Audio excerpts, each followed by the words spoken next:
Ladies and gentlemen, it's the Upper East Side of Manhattan. My name is Jimmy Ludwig. My name is Mark Aldrich. And we are the Happy Hour guys. That was the Roosevelt Island Tramway. And this is the Jeffrey. That's right. One of the coolest craft everything places to open in Manhattan in the last year, definitely. Yeah. Craft coffees. Yes. Craft cocktails. Wow. A fantastic wine list. Yes. And a craft beer list, constantly rotating and constantly blowing your mind with how good it is. I'm never leaving. Do we have to pay rent here? Well, we'll have to pay for our drinks at least. And we're going to meet one of the greatest owners in the entire New York City area, Patrick Donaher, who not only owns this place, but also owns Fool's Gold down on Houston and Alewife in Long Island City. Terrific. And we know you've seen that episode already. Yes, you have. You know it backwards and forwards. Yes. Let's go have a crafts everything. I think that's in order. Yeah. Patrick Donaher, ladies and gentlemen. And who's behind us? This is Colin, my managing partner. Hey, Colin. Oh, welcome. Thanks very much. Do a lot of cheers. Interviews are just an excuse to toast. And drink good beer. So tell us about the Jeffrey.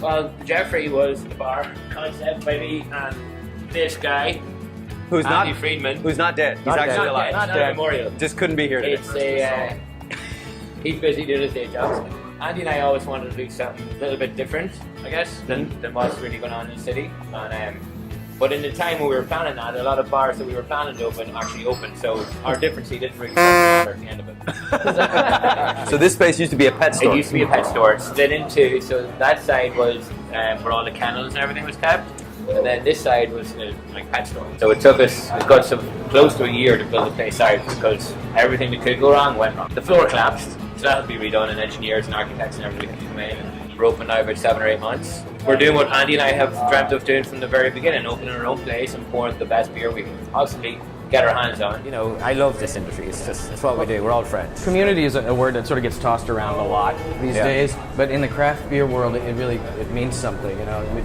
from sharing a bottle with your friends to sharing a bar with your friends to communicating from brewer to brewer to brewer to make their beers better. The collaboration beers are huge now. Yeah. You know, and you they're everywhere. It's awesome. Years ago. Yeah. And I remember talking to a few. I'm not going to say who, but some breweries a while ago saying, "I would never do a collaboration beer." Like, haha, yeah.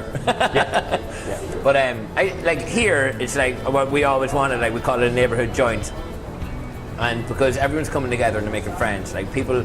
It's so important in the bars, like, and you know, I always put this in my own bars and instill this in the staff and management and everything is, you know, if there's people here, get them, like if you don't know Colin, like Colin, this is Mark, you know, our staff introduce people and they become friends and they start meeting here, this is their meeting point and they all, you know, sharing beers and getting on. It's like, this is what we always wanted for our bars and we're like, we want people being friends. You can start your day at this joint with one of the best coffee bars around. Our coffee in the morning from like 6 a.m. on. That's right. Which is fun and awesome. It's great for if you want to drink all night long. Seriously, we saw equipment, expertise, and ingredients at this coffee bar that we haven't seen in very many places.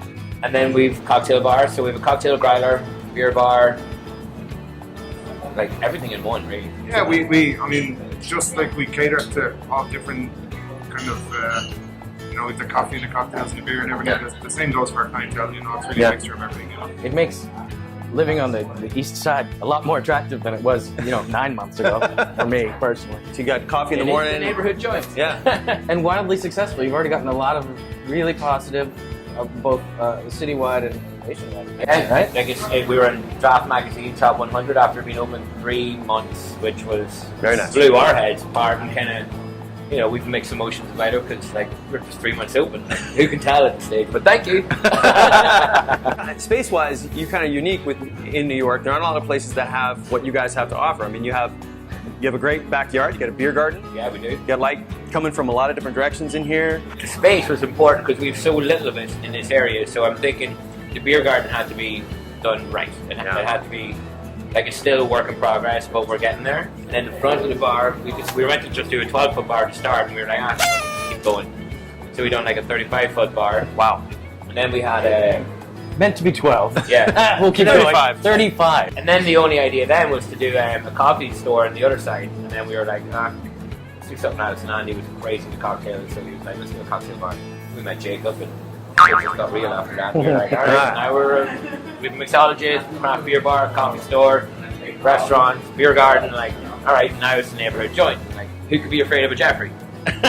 Whenever beers come in locally here into Jeffrey, we pour like either that day or the day after. They don't go by 3 days without getting tapped. Yeah. That's the way I want people to just come in and go like, wow, are you kidding me? That's the beer list. That's the reaction I want from everybody when they come in here, because it's I don't find it work. And mixology is a big addition for you guys in terms of like going from craft beer to sort of craft cocktail. Yeah, but it opens such a variation for people when they come in. You know, I used to say like a couple of years ago, it's like, you know, if you're bringing a date here, then the girls would drink cocktails and wine. We also have a good wine program. But now that's all bullshit now, because women love craft beer just as much as anybody else. But the cocktail bar adds for everybody, people, men, women. So as if craft coffee, an astonishing beer list, and a great wine program aren't enough, it's time to meet the Bearded Alchemist. Hi, I'm Jacob Cheddar. I am the head mixologist and the resident Bearded Alchemist. We were about 2 days in, and this woman comes in, just like, "You're like some kind of alchemist." And her friend's like, "Nah, man, he's like a bearded alchemist." And the joke just kind of stuck and then stayed on. So The rest is history. Now you've got your own T-shirts and stickers. What drew you to mixology, and what keeps you in it and keeps you excited? I appreciate the art of cooking and the science of baking, but me being so ADD, I like the immediate gratification of making cocktails. Yeah. And that way, when I make something, I can present it, I get a a lot quicker feedback. And somebody doesn't like something, I'm like, all right, what's missing here? What can we build upon this? Being able to create something is a truly gratifying thing, you know. And I love having this outlet and being able to like make new things every day. Oh, what did you just do? Okay, hold out your hands, guys. Smell that. Now smell this. Oh, wow. Yeah. Whoa! Yep. So what we got here is a little bit of mezcal. Like I said before, I like smoky things, and so I put a little bit in here. And now when you actually flame mezcal and absinthe, actually, it changes it dramatically.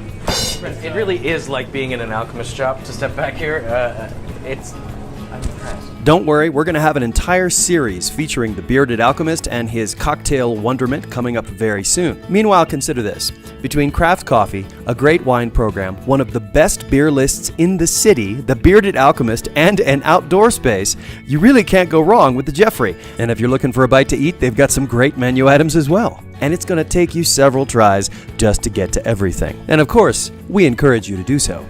And bring a friend. We'll see you guys next time.